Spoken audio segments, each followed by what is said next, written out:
룻기 1장 8절에서 15절 말씀입니다. 룻기 1장 8절에서 15절 말씀입니다. 우리 룻기 1장 8절에서 15절 말씀을 합독하시겠습니다. 나오미가 두 며느리에게 이르되 너희는 각기 너희 어머니의 집으로 돌아가라.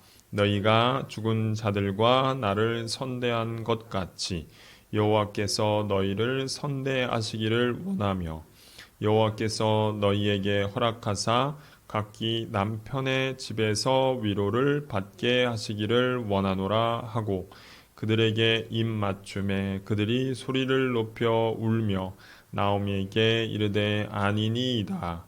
우리는 어머니와 함께 어머니의 백성에게로 돌아가겠나이다 하는지라. 나오미가 이르되 내 딸들아 돌아가라. 너희가 어찌 나와 함께 가려느냐. 내 태중에 너의 남편 될 아들들이 아직 있느냐. 내 딸들아 되돌아가라. 나는 늙었으니 남편을 두지 못할지라. 가령 내가 소망이 있다고 말한다든지 오늘 밤에 남편을 두어 아들들을 낳는다 하더라도 너희가 어찌 그들이 자라기를 기다리겠으며 어찌 남편 없이 지내겠다고 결심하겠느냐. 내 딸들아 그렇지 아니하니라. 여호와의 손이 나를 치셨으므로 나는 너희가 말미암아 더욱 마음이 아프도다 하매 그들이 소리를 높여 다시 울더니 오르바는 그의 시어머니에게 입 맞추되 롯은 그를 붙잡았더라. 나오미가 또 이르되 보라 내 동서는 그의 백성과 그의 신들에게로 돌아가나니 너도 너의 동서를 따라 돌아가라 하니. 아멘. 기도하겠습니다. 하나님 감사합니다. 룻기 말씀을 살펴보고 있습니다. 룻기를 통해서 우리에게 신실한 언약의 하나님, 은혜의 하나님을 우리가 깊이 알고 그 하나님을 우리에게 계시하여 주시고 또 그 하나님을 경험하며 하나님과 깊은 교제 속에 들어가며 하나님이 주신 축복 가운데 우리가 살아갈 수 있도록 도와주시기를 원합니다. 특별히 우리가 이 말씀을 통해 은혜의 복음을 깨닫게 하여 주옵소서. 감사하며 예수님 이름으로 기도합니다. 아멘. 오늘 설교 제목은 나오미의 설득과 룻의 헌신입니다.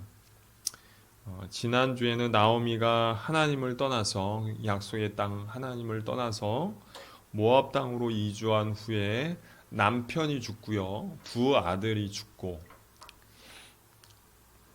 그래서 하나님께서 이스라엘에게 죽은 이후에 하나님께서 10년 후에 다시 찾아오셨다라는 소식을 듣고 나오미가 일어나 돌아가기로 결단을 하고 떠나는 장면에서 끝이 났습니다. 그렇죠? 오늘은 나오미가 이스라엘로 돌아오는 도중에 있었던 이야기예요. 돌아오고 일어나서 출발했어요. 근데 아직 가나안 땅, 약속의 땅으로 들어가지는 못했어요. 그 도중에 있었던 그 상황에서 있었던 일에 대해서 얘기합니다. 그 도중에 두 며느리인 오르바와 룻을 설득하는 이야기가 주된 이야기입니다. 저번 주에 보았듯이 나오미는 두 며느리와 함께 유다 베들레헴으로 돌아가기로 결정을 했어요. 그렇죠? 그래서 출발했어요. 한참 길을 가다가 나오미가 길을 가다 보면서 생각을 한 거예요. 무슨 생각을 했냐? 며느리들을 떼어놓기로 결심하는 생각을 했어요. 떼어놓기로. 왜 그랬을까? 나오미는 유다 족속으로서 모압 땅에 들어가서 이주하여 이민 생활을 하는 것이 얼마나 힘든 일인지 몸소 체험을 했어요. 근데 그때는 남편이라도 있었고 아들이라도 있었어요. 근데 두 며느리는 남편도 없고 아들도 없어요. 그러니 그 유다 땅으로 들어가는 삶이 얼마나 고단하고 막막하고 무모한 일인지를 알고 있었어요. 그래서 모압 여인 두 여인이 다른 어휘, 다른 언어, 다른 공동체, 다른 신, 경제적으로 얼마나 어렵다는 것을 알고 있었기에 그 여인들을 띄워놓으려고 생각한 것입니다. 마음속으로 생각을 해보고 또 생각해보고 또 생각해보고 해봐도 머리가 저어질 뿐이에요. 그러니 그들을 떼어놓겠다라고 생각했습니다. 또한 하나님께로 돌아가기로 한 마당에 하나님께 내가 철저히 회개해야 되겠다. 모압 여인들을 떼어놓고 하나님 앞에 온전히 회개해야겠다라는 생각도 했을 것입니다. 한편으로 나오미의 설득은 며느리들을 위한 배려고, 다른 한편으로는 하나님께 내가 철저히 회개하겠다는 표현이었어요. 그렇게 나오미는 적극적으로 그들을 3번 설득하고 소극적으로 또 3번 설득합니다. 이 나오미의 설득에 두 며느리는 각기 다른 반응을 보이고 다른 선택을 하고 다른 방향으로 가고 결국 다른 운명을 맞이하게 되는 것입니다. 첫 번째 나오미의 설득은 어머니의 집으로 돌아가라 라였어요. 8절 말씀 한번 읽어보도록 하겠습니다. 시작. 나오미가 두 며느리에게 이르되 너희는 각기 너희 어머니의 집으로 돌아가라. 그렇죠? 어머니의 집으로 돌아가라. 얘들아, 친정으로 돌아가라. 어머니의 집은 친정이죠. 우리나라에서 친정이 가는 이미지가 있습니다. 친정에서는 그들이 태어난 곳이고 형제 자매가 있는 곳이고 이해와 사랑이 있는 곳이잖아요. 그렇죠? 지금 두 며느리는 남편을 잃고 시어머니와 함께 온갖 고생을 다 했을 거예요. 정서적으로 남편을 잃은 슬픔이 얼마나 컸겠어요. 의지할 곳이 하나밖에 없은 남편을 잃고 그 슬픔이 크고 또 경제적으로 너무나 가난해졌습니다. 만약 나오미를 따라간다고 해도 그들에게 찾아오는 것은 동일한 경제적인 가난, 정서적, 사회적인 어려움 뿐이었어요.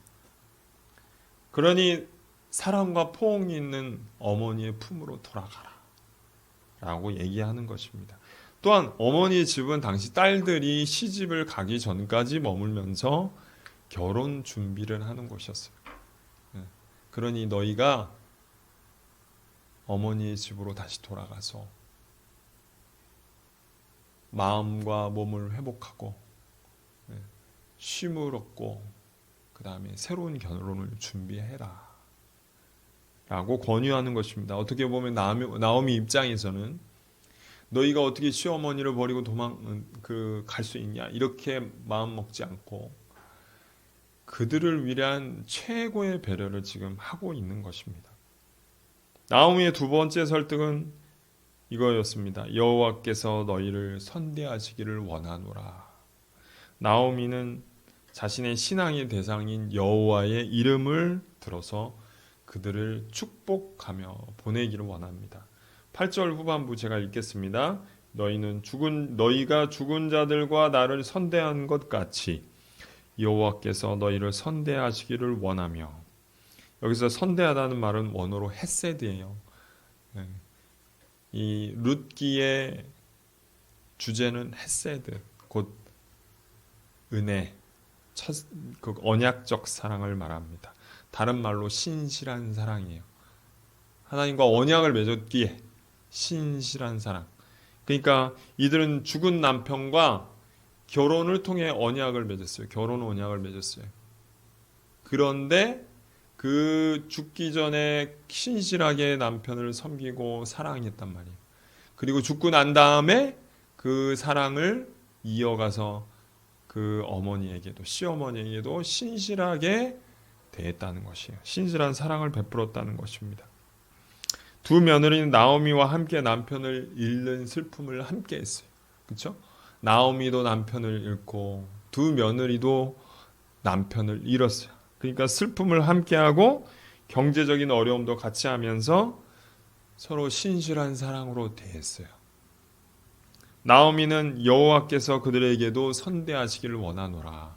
곧 하나님께서 하나님과 이스라엘 사이에 쓰는 단어거든요. 언약적 사랑인데 하나님께서 이스라엘을 사랑하시는 것 같이 포기하시지 않고 신실하게 사랑하시는 것 같이 너희에게도 그 동일한 사랑을 베풀어 주시기를 축복합니다.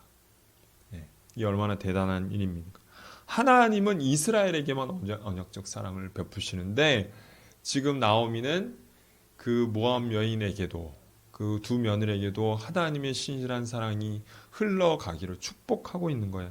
근데 당시의 어른들의 축복은 그냥 단순한 바람이 아니었어요. 하나님의 축복을 내려주는 통로로 사용되기도 했습니다.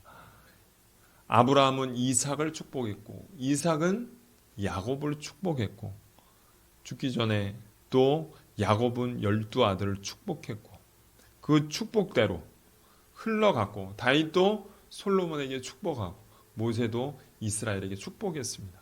이렇듯 노년에 말년에 그들을 축복한 축복은 하나님께서 특별하게 그들에게 주시는 선물이었던 것입니다. 그 이 축복 기도를 들으시고 하나님께서 반드시 응답하시는 경우가 있었습니다. 지금까지 그들을 선대한 담내였고 또 나오미가 그들을 떠나보겠다는 번영했다는 강력한 의지의 표현이었습니다. 이런 축복은 생의 마지막에 아니면 작별할 때 이루어지기 때문에 이 작별한다는 의미였습니다. 나오미의 세 번째 설득은 남편의 집에서 위로를 받으라 였습니다. 9절을 한번 읽어보겠습니다. 9절 시작. 여호와께서 너희에게 허락하사 각기 남편의 집에서 위로를 받게 하시기를 원하노라 하고 그들에게 입맞춤에 그들이 소리를 높여 울며. 나오미가 두 며느리에게 축복한 내용은 무엇이었냐? 새 남편을 얻어서 재혼해라. 왜 이것이 가장 절실한 필요였느냐? 당시 문화에서는 남편이 없는 여인은 경제적으로 살아갈 수 없었습니다. 그냥 손 빨고 직업이 없으니까 그냥 입에 풀칠을 하는 일이 멈추는 일. 풀칠할 수 없다. 돕는 이가 없으면 그냥 굶어 죽어야 하는 상황이었던 거예요.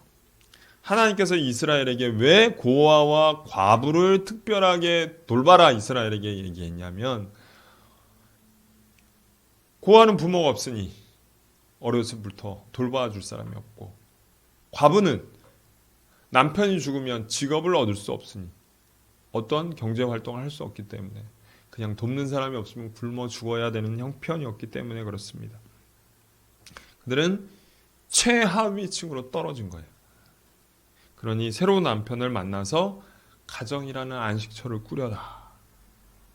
그들에게 가장 중요한 일이었습니다. 이러한 축복의 내용이에요. 축복의 내용. 아까 축복했던 이 축복의 내용은 새 남편을 만나 새 가정을 꾸려라 라는 축복의 내용이었습니다. 만약 이스라엘에 간다면 재혼이 거의 불가능했습니다. 왜냐하면 이스라엘 사람에게는 모압인과 결혼하지 말라는 명령이 있어요. 그러니 나오미의 며느리라고 해도 꺼려지는 거예요. 이 축복을 통해 나오미는 더욱 그녀들을 떠나야 한다고 못을 받고 있는 것입니다. 그렇다면 두 며느리의 반응은 어떠했느냐? 9절 10절입니다. 9절 후반부 그들에게 거기부터 같이 읽겠습니다. 그들에게 입맞춤에 그들이 소리를 높여 울며 나오미에게 이르되 아니니이다 우리는 어머니와 함께 어머니의 백성에게로 돌아가겠나이다 하는지라. 이 두 며느리가 울기 시작해요. 오늘 보니까 성경에 소리를 높여 울었다고 써 있어요. 통곡을 하는 거예요. 나오미는 그들에게 이 말을 하고 입을 맞춥니다. 입맞춤 무슨 뜻이에요? 작별의 인사예요. 작별하기로 결단한 거예요. 소리 높여 엉엉 통곡하며 울어요.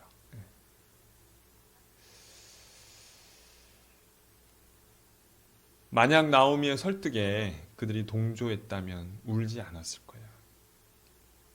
어머니 왜 우리 마음도 몰라주십니까?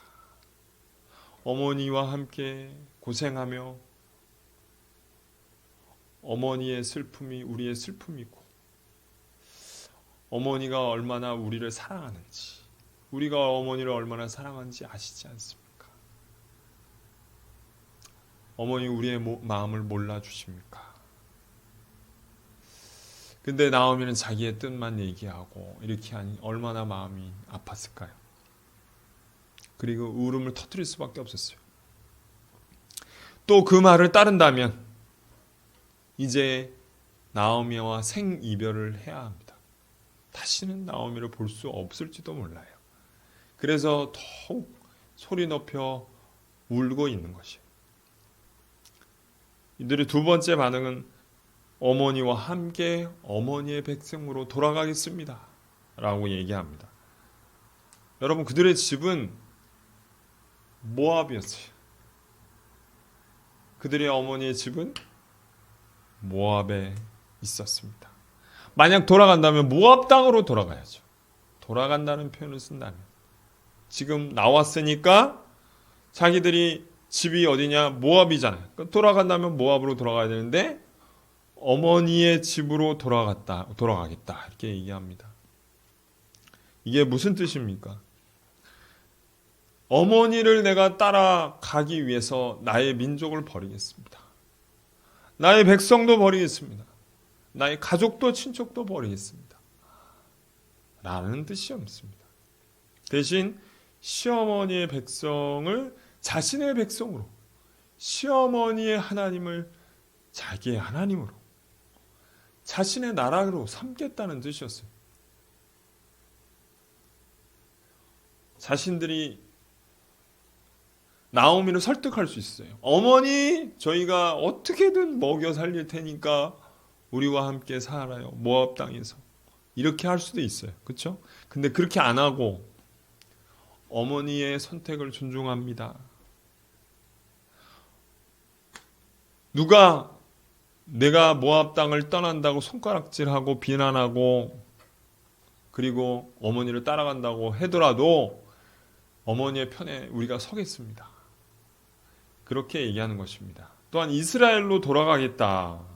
어머니의 백성에게로 돌아갔다는 것은 모압인이 자신들의 입장이에요. 자기들의 입장이 아니라 어머니의 입장이에요. 어머니는 지금 고향이 거기니까 거기로 돌아가겠다. 하나님께 돌아가겠다고 얘기하는 것이잖아요. 그러니까 나오미 입장에서 지금 얘기하는 거예요. 나오미 입장이 돼서 똑같이 나오미와 자신을 동일시해서 어머니가 돌아가겠다면 우리도 돌아가는 것이다 라고 생각하며 동일하게 생각하는 것입니다. 돌아가다는 말은 원어로 슈예요. 슈. 곧 하나님께 회개하다 라는 뜻이에요. 어머니가 회개한다면 저희들도 회개하겠습니다 라고 얘기하는 것입니다. 얼마나 깊은 사랑의 관계인지를 우리가 알 수 있습니다. 나오미는 이제 소극적으로 설득합니다. 남편이 첫 번째 설득은 뭐냐면 남편 될 아들이 없노라. 11절입니다. 같이 한번 읽겠습니다. 시작. 나오미가 이르되 내 딸들아 돌아가라. 너희가 어찌 나와 함께 가려느냐. 내 태중에 너희의 남편 될 아들들이 아직 있느냐. 이 말은 계대 결혼법을 말해요. 신명기 25장 5절에서 6절인데 제가 읽어드리겠습니다. 형제들이 함께 사는데 그 중에 하나 죽으면 아들이 없거든 그 죽은 자의 아내는 나가서 타인에게 시집가지 말 것이요. 그의 남편의 형제가 그에게로 들어가서 그를 맞이하여 아내로 삼아 그의 남편의 형제된 의무를 그에게 다 행할 것이요. 그 여인이 낳은 첫 아들이 그 죽은 형제의 이름을 잊게 하여 그 이름이 이스라엘 중에서 끊어지지 않게 할 것이니라. 한마디로 남편이 죽으면 그 형제가 그 여인과 결혼하여 아들을 낳아 주어야 된다는 뜻입니다. 하나님께서 과부의 삶이 어떤 것인지 아셨어요. 그래서 과부를 보호하시기 위해서 만든 제도였어요. 남편이 어느 날 죽었어요. 무슨 일 때문에 죽었는지, 병이 들어서 죽었는지, 아니면 사고로 죽었는지 알 수 없지만 남편을 잃었어. 근데 아들도 없어. 굶어 죽을 수밖에 없는 상황이에요. 그러면 남편의 형제가 이 아내와 결혼해서 아들을 낳아주는 거예요. 그러면 그 아들을 보면서 평생에 그 아들을 키우면서 소망을 갖고 살아요. 이 아들이 나중에 커서 직업을 갖고 부양해 줄 수 있으니까. 희망의 씨앗을 주는 거예요. 희망의 씨앗을. 이거 없으면은 이 여인은 죽어야 돼, 그냥. 희망의 씨앗을 주라는 거예요. 하나님이 그렇게 만드신 제도였어요. 근데 그 제도로도 지금 안 된다는 거예요. 지금 나오미가 얘기합니다. 다른 아들이 없다, 나에게는. 너희들에게 결혼을 시켜서 아들을 낳아줄 다른 아들이 없어. 내가 지금 늙었는데 지금 결혼해서 아들을 낳는다고 치자. 그 아들이 언제 자라기를 기다릴 거냐. 그러니 돌아가라. 현실적으로 한번 생각해봐.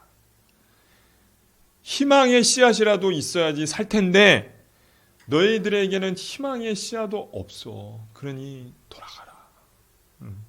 어떤 소망도 가질 수 없지 않니? 그러니까 돌아가라 라고 얘기하는 것입니다. 두 번째는 나오미의 소극적인 설득은 여호와의 손이 나를 치셨노라 라는 것입니다. 13절 같이 한번 읽겠습니다. 시작. 너희가 어찌 그들이 자라기를 기다리겠으며 어찌 남편 없이 지내겠다고 결심하겠느냐. 내 딸들아 그렇지 아니하니라. 여호와의 손이 나를 치셨으므로 나는 너희로 말미암아 더욱 마음이 아프도다 하매. 이 말은 나오미의 신앙 고백이에요. 하나님께서 나를 치셨다. 실제로 하나님이 나오미를 친 게 아니에요. 하나님은 엘리멜렉을 쳤고 두 아들을 쳤어요. 그렇죠? 그래서 죽었어요. 근데 나오미가 자기를 쳤다고 그래. 하나님이 나를 치셨다. 하나님의 손이 나를 치셨다. 그게 무슨 뜻이에요? 아들이 죽고 남편을 죽으면서 당한 슬픔과 고통이 내게 왔다라는 거예요. 이것은 원망이 아니라 불평이 아니라 내가 오히려 하나님을 떠난 결과 이런 어려움이 찾아왔구나라는 고백입니다. 그러니 내가 하나님께로 다시 돌아가겠다. 내가 하나님께로 다시 돌아가야겠다라는 마음을 먹게 된 것입니다. 이런 신앙 고백은 그녀가 지금 얼마나 낮아질 대로 낮아졌는지, 낮아졌는지를 알려주는 말입니다. 또한 동시에 최악의 경우라도 하나님께 끝까지 내가 의지하겠다는 표현이. 왜냐하면 하나님이 주셨다면 하나님이 다시 회복시킬 수 있다. 하나님을 붙들어야 한다라는 의지의 표현이요.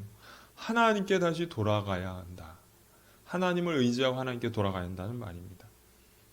하나님 징계를 겸손히 수용하는 것이고 하나님을 깊이 신뢰하는 표현인 것이고 또한 한편으로는 두 며느리에게 이러한 신앙의 태도를 깊이 영향을 주는 일이었습니다. 그렇다면 나오미가 이렇게 반복된 두 번의 설득에 두 사람은 어떻게 반응했나? 10절, 14절입니다. 같이 한번 읽겠습니다. 시작. 그들이 소리를 높여 다시 울더니 오르바는 그의 시어머니에게 입맞추되 룻은 그를 붙잡았더라. 먼저 오르바입니다. 여러분 오르바가 무슨 뜻인지 아세요? 오르바는 고개를 돌린 자였어요. 고개를 돌린 자. 소돔 땅에 룻이 똑같은 이제 비슷한 롯인데 룻이 소돔에서 유황불이 떨어져서 소동이 멸망할 상황이 되었을 때 그 성에서 나오는 두 딸과 아내를 데리고 나오잖아요. 근데 고개를 돌린 자가 있었어요. 예, 룻의 아내였습니다. 똑같이 오르바는 고개를 돌린 자라는 뜻입니다. 오르바와 룻은 다시 한번 나오미의 얘기를 듣고 소리 높여 웁니다. 어머니,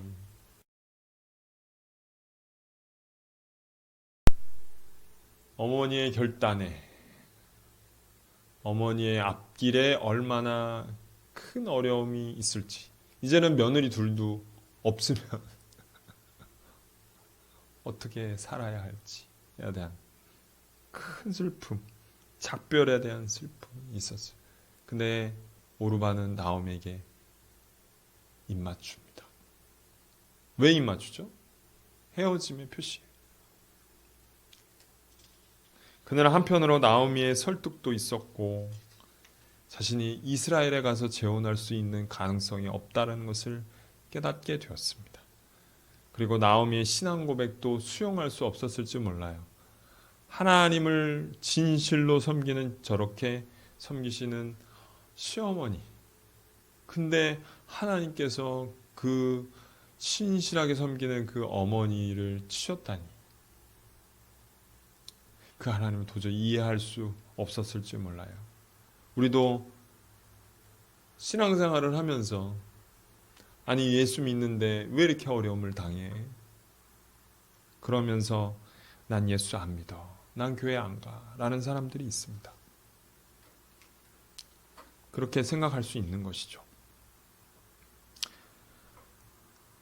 하나님을 섬기는데 하나님께서 어떻게 징계를 주실 수 있나 라는 게 이해가지 않는 부분일 수 있습니다. 오르바의 선택은 아주 현실적이었습니다. 그 선택은 당시 풍습에도 사람들의 상식에도 맞는 선택이었어요. 낯선 풍습과 낯선 공동체와 낯선 신은 또 경제적 어려움을 당하면서까지 그 어려운 길을 가야 한다는 것은 생각만 해도 끔찍한 일이었고, 아무리 내가 짱구를 굴리고 논리적으로 해도 감정적으로는 어머니를 내가 따라가고 싶다라고 해도 논리적으로 현실적으로 생각한다면 그 길을 못 가는 것이죠. 어느 쪽이 평안한 쪽인지 딱 계산이 나옵니다. 그러나 그녀가 모압 땅으로 간 일은 하나님을 등진 일이었어요. 지금까지 나오미를 돌보시고 사랑하시는 그 하나님 여호와를 거부한 것이고, 이것은 그의 운명이 걸린 선택이었음에도 불구하고 그는 그 선택을 하지 않습니다. 이 결정으로 그녀는 성경에서 영원히 사라집니다. 그녀의 출발은 좋았어요. 하나님을 섬기는 쪽으로, 하나님께 돌아가는 길로 출발했습니다. 하지만 그녀는 돌아가는 도중에, 회개의 도중에, 하나님을 섬기기로 결정한 그 도중에 다시 되돌아가 버렸어요. 예수님도 말씀하셨습니다. 누가복음 14장 28절에 이렇게 얘기합니다. 너희 중에 누가 망대를 세우고자 할진대 자기가 가진 것이 준공하기까지 족할는지 먼저 앉아서 그 비용을 계산해 봐야 하지 않겠느냐. 그녀는 하나님을 섬기는 일이 얼마나 큰 비용을 지불해야 하는지를 계산해 보았고, 그의 선택은 되돌아가는 선택이었어요.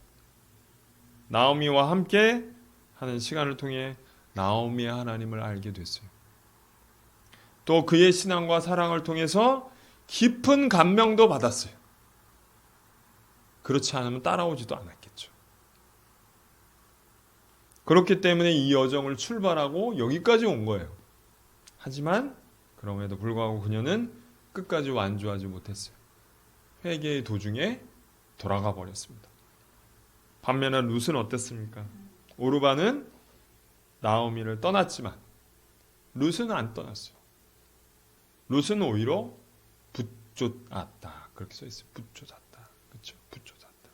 원어로 보면 달라붙다. 달라붙다.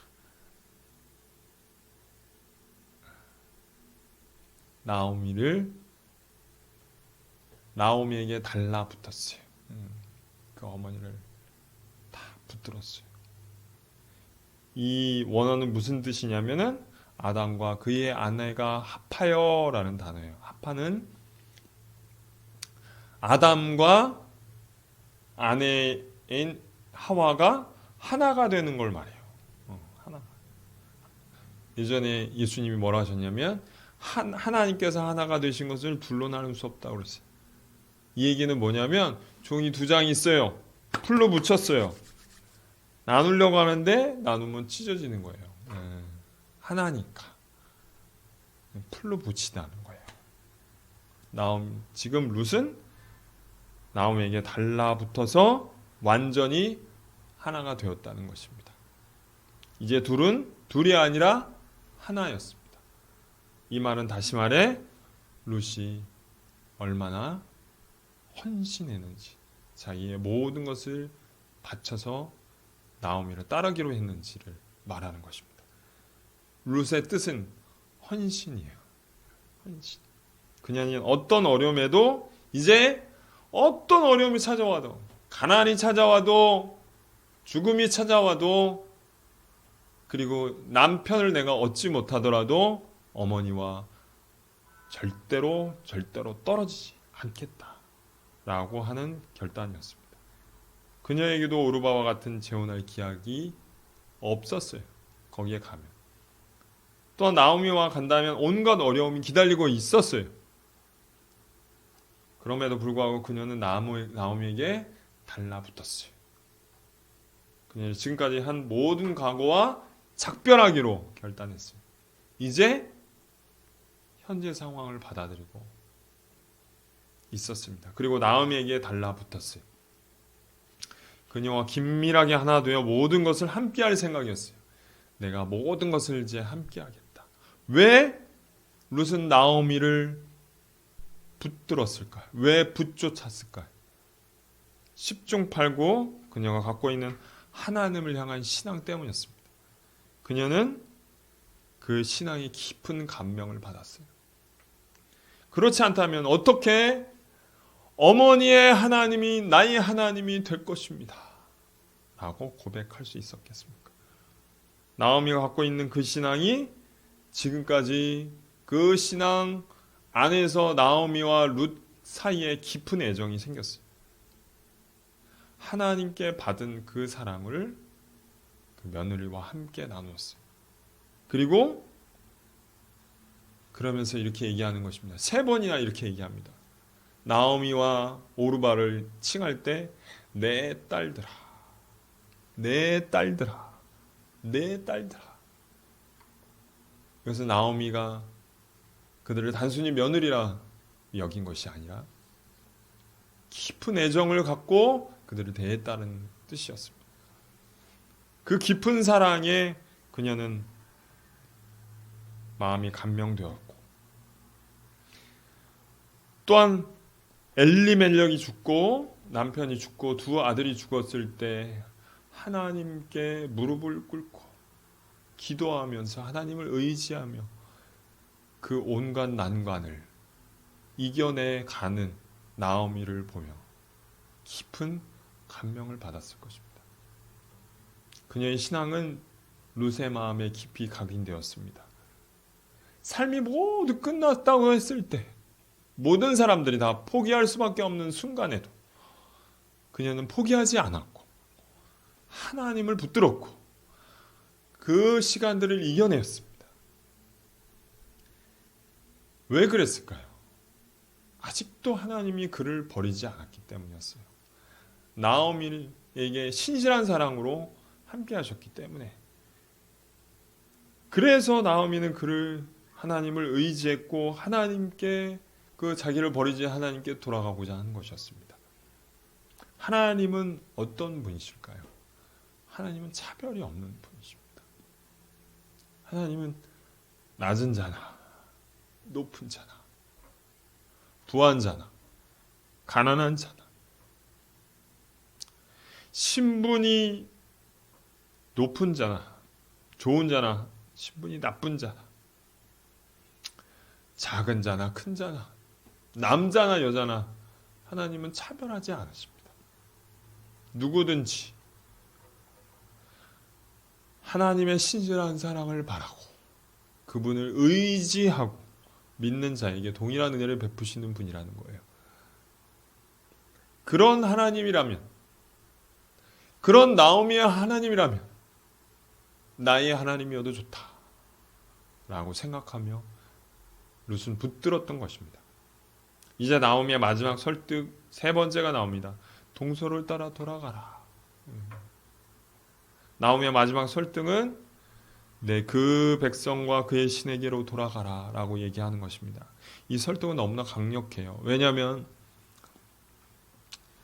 똑같이 기약이 없어요. 똑같이 미래가 어두워요. 미래가 밝지 않아요. 그럴 때 어떤 사람들이 선택하는 길을 보며 우리도 불안하기 때문에 그의 선택처럼 똑같이 하기를 원합니다.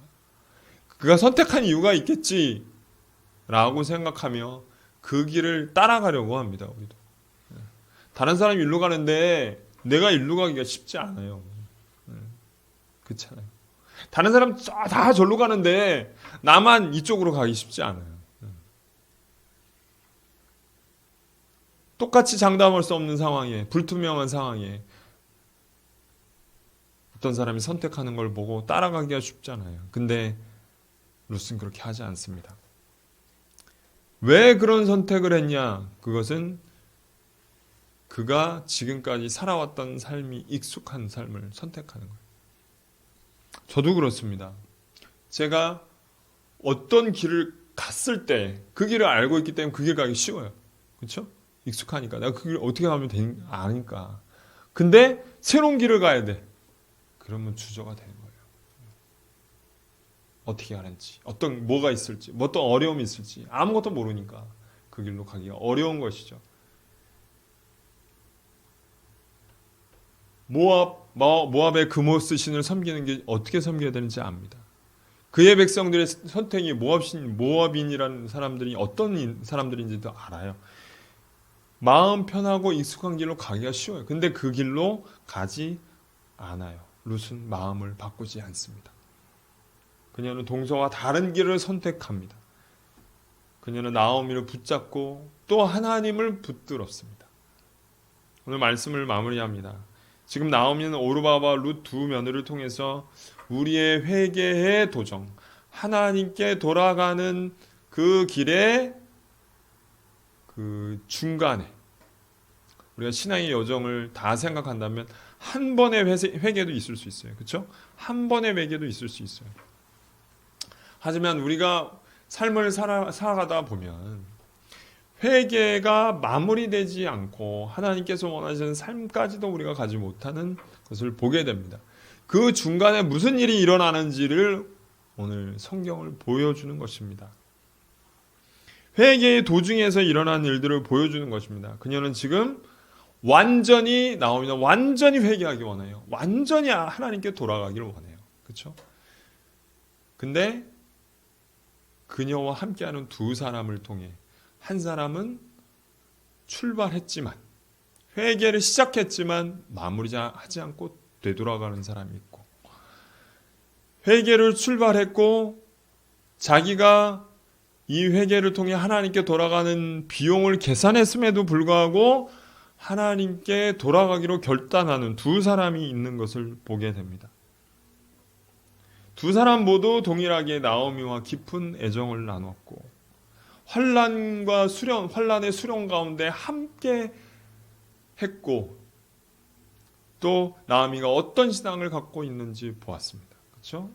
또 동일한 감동을 받았어요. 하지만 다른 선택을 합니다. 마찬가지로 신앙도 회개로 가는 길에 다른 선택을 하는 두 종류의 사람이 있다는 것입니다. 여러분, 동일한 은혜를 받았어요. 동일한 계시를 받았어요. 동일한 감동을 받았어요. 근데 다른 선택을 합니다. 깊이 생각해 봤어요. 왜 이런 다른 선택을 할까?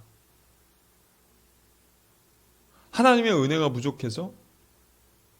아닙니다. 동일한 은혜를 받았잖아요. 하나님의 동일한 계시가 부족해서? 아닙니다.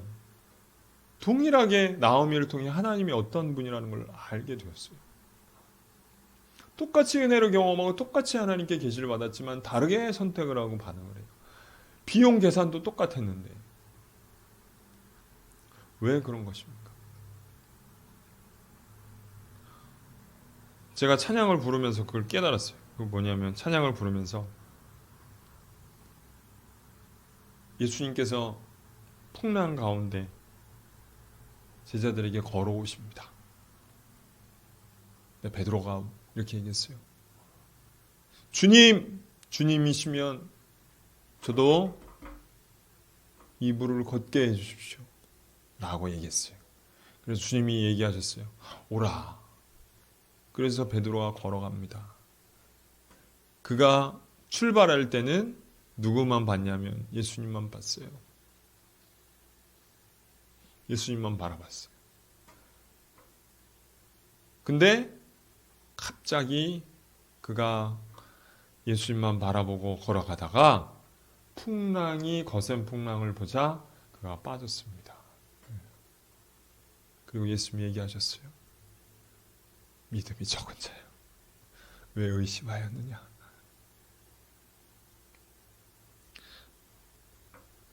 왜 베드로는 처음에는 걷다가 왜 나중에는 빠지게 되었을까요?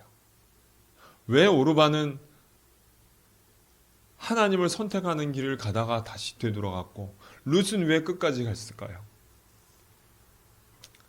바라보는 게 달랐기 때문에 그렇습니다.